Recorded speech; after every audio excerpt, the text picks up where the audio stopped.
องแค่คือเหลืองคือหวัดเนาะตกใจก็ปล่อยช้าเลยก็ต้องมันจะเป็นนี่วะมันเดินแบบสีมันทันแห้งยังมันทันแห้งเนาะไปได้ว่ามันเริ่มจะจืดได้เหมือนกันสีไข่กับแบบนี้แหละไข่สบายดีลุงเด้อสบายดีเลยเป็นได้ทั้งงานที่เพื่อนบ่มน้ำไว้อยู่น้ำยังบ่ได้คือว่าเอ้ยน้ำมันเดียว2 อันกับน้องจ้อยอยู่นี่ได้แม่น้องชาครับน้องจ้อยบอกแม่นโดยน้องซะพร้อมอันนึงน้องจ้อยอันนึง2 อันเลยของใดเลยเนาะแม่นคือว่าเลยเพื่อสิได้บ่เนาะเพิ่นห้องสียังสีครีมเพิ่นห้องเป็นสีครีมเนาะไข่น้ำหลักสีไข่เนาะห้องเนาะสีไข่ขอดกระว่าสีไข่อยู่นี่อันนี้จะว่าสีไข่แม่นงามอยู่ประมาณนี้แหละรอบแรกกระถาเบิ่งบัดมันหลายรอบแล้วก็มันแห้งแล้วมันก็คือสิบ่แม่นสีเหลืองบ่นี่ดอกข่อยว่าความยังต้องใจพยายามเป็นสีนี่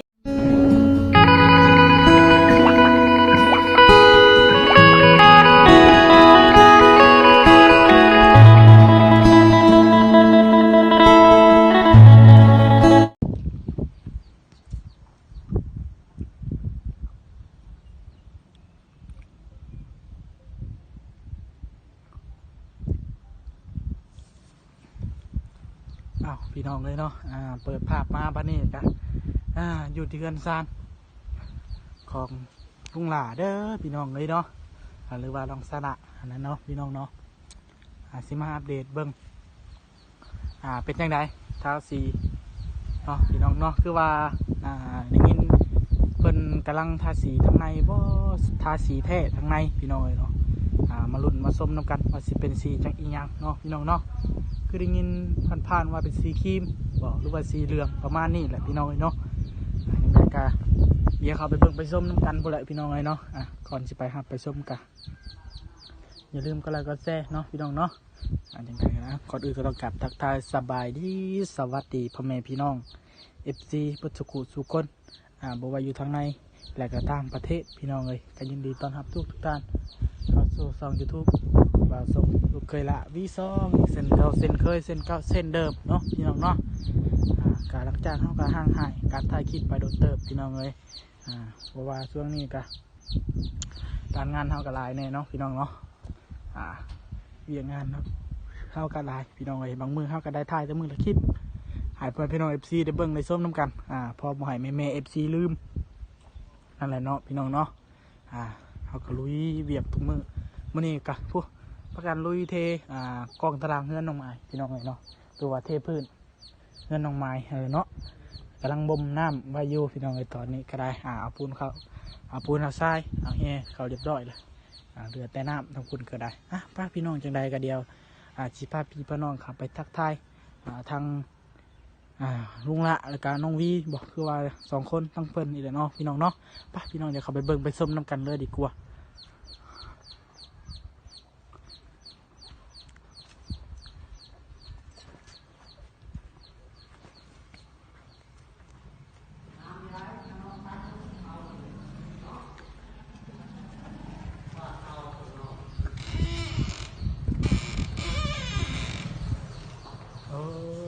พี่น้องในบ้านนี่เอามากอะคือยังคือจากสีเหลืองแทน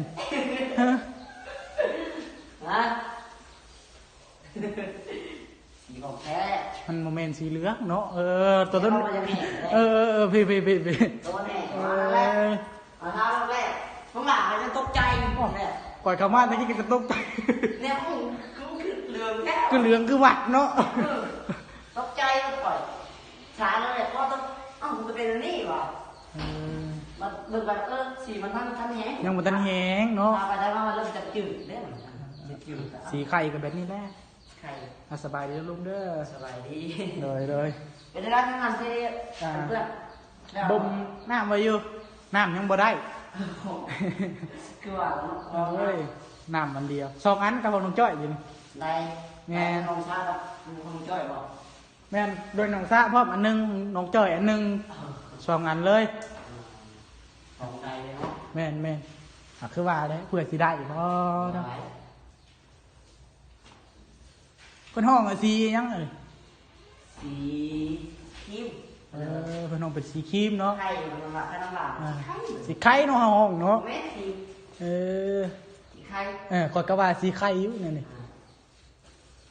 อันนี้จะว่าสีไข่ งามอยู่ แม่น รอบ งาม แร อยู่ กอะประมาณนี้แหละรอบแรก ก็ถ้าเบิ่งบัดมันหลายรอบแล้วก็มันแห้งแล้ว แม่น มันก็คือสิบ่แม่นสีเหลืองบ่นี่ดอกข่อยว่า โอ้ยความยังตกใจก็ยังเป็นชีนี่อยู่ เขามาตอนแรกคือสีเหลืองว่าสิซะเนาะ ไปท่ารอบแรกคนตกใจอ้าวแม่นนี่ว่าตะลงวีเหมือน หากระทาสีแท้เนาะ แม่นลงสีแท้เลย จักทั้งสีแท้ทั้งในนี่ลุง ทางเดียว ทั้งเดียวพอก็ถังหนึง ลองเบิ้ง ลองทาบางก่อนเนาะ ลองพื้นแล้วบ่พอแล้ว ฮะ บ่พอลองพื้นทางนี้ แต่มันนี่เห็นสิบ่พอแล้วข่อยว่า ยักเลยเนาะ กระดาษสีรองพื้นยังบ่พอแล้วซะนะ เพราะว่ายิบทางตัวนอกมันมาตื้ม แม่ ยิบทางตัวนอกมันมาตื้มเลย พออยู่แต่คันเฮาใส่หน่อยเนาะแบบเฮาทาหน่อยรอบพี่น้องเอ้ยทาแต่รอบเดียวแล้วมันสิบ่เข้ม มันบ่งาม ดัง ดำไปมันดำไป ๆ ใครเราลงคลิปมันได้มันทางมันเดี๋ยวด้วยใครคิดว่า แต่อยากได้สี ชีเรือน สียังจะว่าลุงเออ ครีม สีครีมบ่ สีครีมสีไข่อะไร เออ เดี๋ยวไข่มัน โมเมนต์ว่าสีเหลืองเลยเนาะ ไปตกใจด้วยตายเลยตกใจวะว้าต้องงามตาจะเรียกมันก็เป็นนี่มันกระดองมีฟ้ากระดองหัว ประกันหัว ไข่ว่าไข่เค็มเหรอ โอ้มันยังบ่ทันแห้งนี่ครับมันแห้ง แห้งแล้วมันเชื่อมันเหรอมันยังแห้ง นี่พี่น้องมันแห้ง ไข่ท่านนี่แหละไปหูเลยคิดว่านี่เป็นชีเรืองเลยอ่ะ โอ้ยปันบ่ว่าได้เนาะ มันจะได้ชีไข่เป็นชีเรืองดิเอ้ามันเป็นนี่มันตรงนี้มันต้องใช้แบบให้คนใช้ได้ครับ ยังมีไผได้ไปเบิ่งเด้อ เรามีว่าที่ญาติชีเรือนจะละลายเราแยกกันนี้ พูดเปิดเก่าว้าว ขายแยกสีขาวแล้วล่ะ กลัวเอาคักๆเด้อเจ้าเด้อยันตื่นสีกีตาร์ตกเต็งบ่ได้ไหน มันก็สุกเต็มหมดเลยสุกไฟยังถึงเต็ม แม่ โอ้ แม่เลยถังหนึงบ่ได้ผสมลง อันนั้นก็แบบสุก ผสมถังหนึงเดี๋ยวเลยกระซีมีถังหนึงเนาะไว้อันตัวเว้านี่ก็ได้ กระซีมีถังหนึงเนาะอันนี้ก็ ของแรงชอบ เลยซีทั้งนอกได้สิเป็นซีทั้งลง ที่ด้านนอกบ่ แม่น จังไรก็รอเบิ่งอยู่นี่แหละ เฮ้ย รอเบิ่งไฟกับงูกัน สั่งเพิ่นได้ซียังสั่งเพิ่น ไฟเบิ่งในทางมันจะมันแบบบ่ค่อยในทางมันเป็นชีแล้วแม่บ่ทางเลยนี่นะ อันนี้บ่ถังมัน แม่กูน้ำลงวิวน้ำวิวเบิ่งรถอันเซนเตอร์ยี่อยู่ ถังไหนเนาะบ่ ได้ได้ได้ ใส่ให้ทางใด นี่นะตัวนี้ ฮะทางนี้บ่ นี่ นี่แหละ 051เบอร์ว่าเนาะ นี่แห้งนะ ไอ้ตัวมันแห้งเนาะ แบบนี้ มันกะสีไข่เลยเนาะ สีไข่ โมเมนต์สีเหลืองเลยโมเมนต์สีเหลืองวัดเลย ร้อย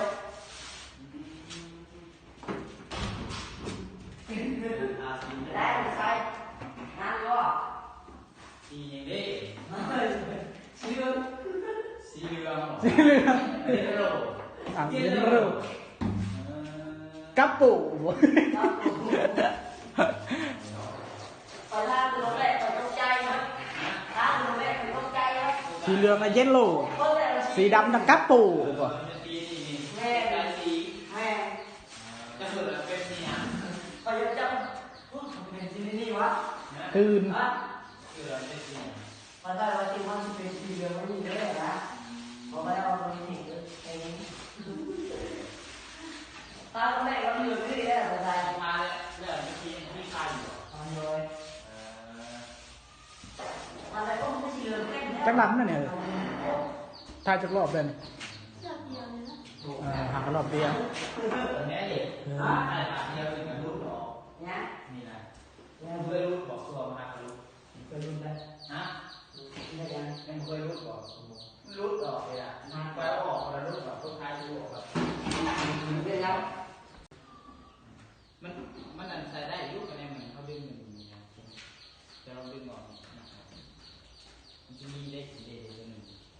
ใช่แต่มันรุ่นออกเป็นตัวนี้ เป็นนางงามบ่เฮ้อสักว่าสิแกล้งโมเดลลื่นบ่า ออกเลย บ่มักบ่สิ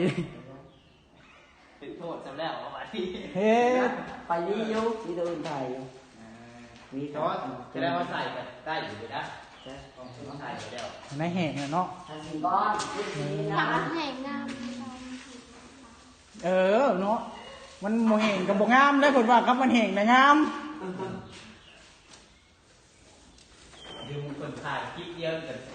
โทษครับ เฮ้เป็นโทษอะไรเจ้า ว่าจะช่วยดิ โทรศัพท์พี่อีกว่า บ้าเลย จะไปช่วยขาดมันจะแล้วนะมันจะเลือก เลือก เลือกมันให้กูนี้ยังหมด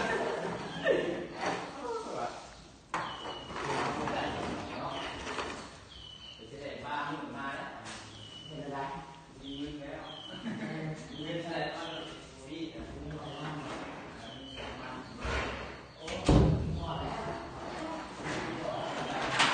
อ้าวเอาเด้อเอาหยัง เอาแม่ยาค่ะคุณ บ่เอาไปไปปลาตัวไปเอางามๆเด้อ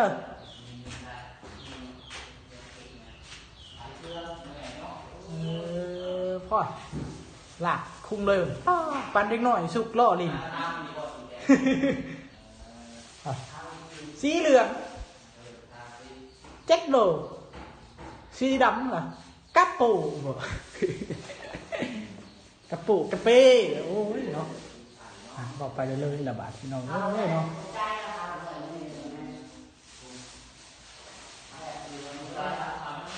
พุงคักเลยไต่ไฟบาดเองโฮงเนาะพี่น้องเนาะสุกเต็มที่เลยคำว่าดีกว่า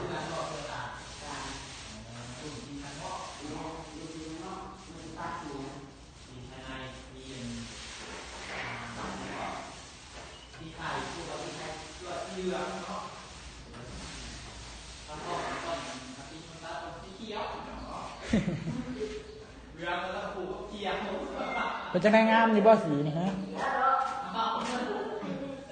หมักเบสุดโตนะเอามาใส่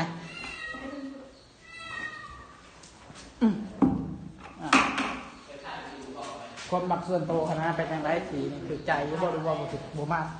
เอามากเนาะมักสีได้ค่ะเจ้าสีครีมสียังเด้ปัดสีครีมอันนี้ก็สีครีมคือกัน กินขาว โอ้กินขาวคือพาเพื่อนลงมาให้นั่น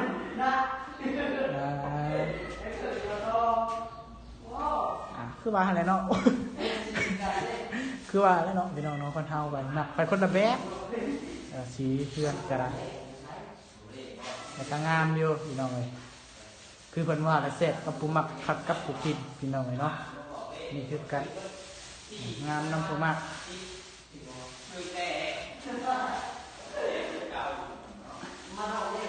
โอ้โถ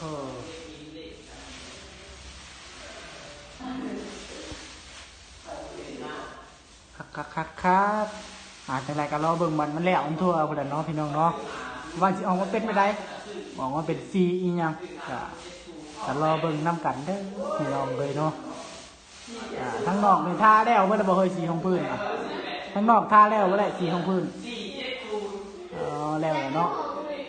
ยังห้องไหนล่ะ ห้องโดนอันนั้นเอาไว้เผื่อ สีบ่พ่อบริวารจังใด เพราะ แต่ยังบริท่าอย่าว่าสีบ่พอ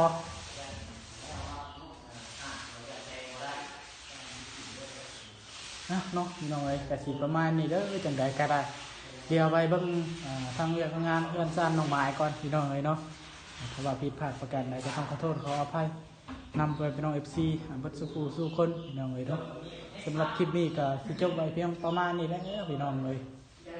เนาะก็สิขอกล่าวคำว่าสบายดีสบายดี ว่า